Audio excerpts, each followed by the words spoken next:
विशाखा ने चल दी दोस्तों अपनी दूसरी चाल। और इस बार यह चाल इतनी खतरनाक है कि इससे न सिर्फ मन्नत और विक्रांत की शादी दांव पर लग जाएगी, बल्कि सलूजा परिवार की नींव तक हिल सकती है। जी हाँ दोस्तों, मन्नत के आने वाले ट्रैक में आप लोग देखेंगे कि विशाखा ने एक ऐसी साजिश रची है जिससे हर किसी के होश उड़ जाएंगे।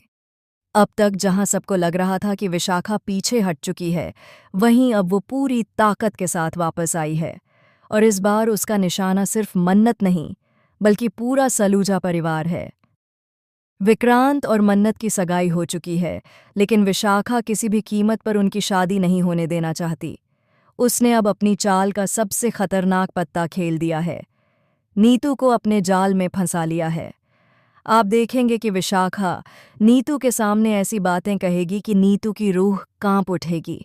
वह उसे धमकाती है, अगर मन्नत इस घर में रही तो मैं विक्रांत को हमेशा के लिए अपने साथ ले जाऊंगी, और फिर मत कहना कि मैंने चेतावनी नहीं दी।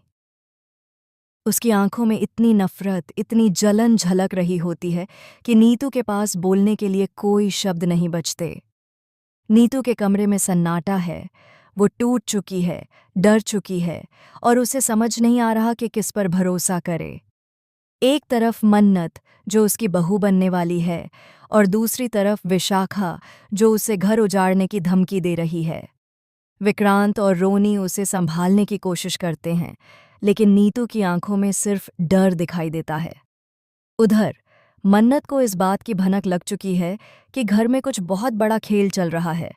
वह गगन के साथ मिलकर सच्चाई का पता लगाने की कोशिश करती है। दोनों छुपकर विशाखा की हरकतों पर नजर रखते हैं। और फिर एक रात जब सब सो रहे होते हैं, मन्नत देखती है कि विशाखा चोरी छिपे किसी अनजान आदमी से मिल रही है। उस आदमी के हाथ में कुछ पुराने दस्तावेज हैं, और विशाखा कहती है, बस ये पेपर मेरे हाथ लग जाएं तो मन्नत की दुनिया तबाह कर दूंगी। मन्नत ये सब सुनकर सन्न रह जाती है। अगले ही पल विशाखा की नज़र उस पर पड़ जाती है। दोनों की आंखें टकराती हैं। विशाखा मुस्कुराती है, वो मुस्कान जो किसी के भी दिल में डर पैदा कर दे। वह मन्नत के पास आकर कहती है, सच जानना चाहती हो ना? तो सुनो, जिस इंसान को तुम अपना भगवान मानती हो, वही तुम्हारा सबसे बड़ा दुश्मन है। मन्नत का चेहरा सफ़ेद पड़ जाता है।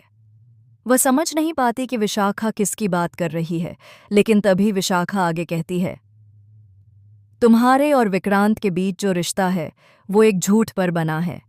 वो सच्चाई जिस दिन सामने आएगी, सब खत्म हो जाएगा। अगले दिन घर में हंगामा मच जाता है। नीतू अचानक सबके सामने फूट फूट कर रो पड़ती है। वह कहती है, मैं नहीं चाहती कि यह शादी हो। विक्रांत और मन्नत दोनों हैरान रह जाते हैं। विक्रांत पूछता है, माँ, आखिर क्यों? नीतू चुप है, लेकिन उसकी आंखों में वो डर साफ दिख रहा है जो विशाखा ने उसमें भर दिया है। और तभी दरवाजे पर विशाखा आती है, अपने चेहरे पर नकली मुस्कान लिए हुए। वह कहती है, क्यों मन्नत? अब समझ आया किससे पंगा लिया है तुमने? पूरा घर उसके शब्दों से गूंज उठता है। माहौल एकदम ठहर जाता है।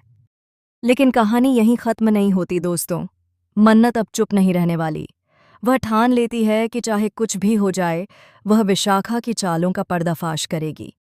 रात को जब सब सो रहे होते हैं, मन्नत कमरे में जाकर विशाखा की अलमारी खंगालती है, और वहां उसे एक ऐसा राज मिलता है जिसे देखकर उसके पैरों तले जमीन खिसक जाती है। वो एक फाइल होती है जिसमें न सिर्फ विक्रांत के सिग्नेचर फर्जी निकले होते हैं, बल्कि एक मेडिकल रिपोर्ट भी होती है जो सब कुछ बदल सकती है। उस रिपोर्ट में लिखा होता है, विक्रांत सलूजा की असली माँ विशाखा। मन्नत की सांसें थम जाती हैं, उसकी आंखों से आंसू बहने लगते हैं। अब उसे समझ आता है कि विशाखा का मकसद सिर्फ जलन नहीं, बल्कि अपने खोए हुए बेटे को वापस पाना है, चाहे इसके लिए उसे किसी की जिंदगी क्यों न तबाह करनी पड़े। अब सवाल यह है दोस्तों, क्या मन्नत ये सच सबके सामने लाएगी? क्या विक्रांत जान पाएगा कि जिसकी वह नफरत करता है वही उसकी असली माँ है? और क्या विशाखा का यह खेल सच में खत्म होगा, या यह तो बस उसकी असली चाल की शुरुआत है? देखते रहिए, क्योंकि आने वाला एपिसोड मन्नत के अब तक के सफ़र का सबसे बड़ा तूफान लेकर आएगा, जहां प्यार, बदला और सच्चाई तीनों टकराएंगे एक ऐसे मोड़ पर जहां से कोई भी वापस नहीं लौट पाएगा।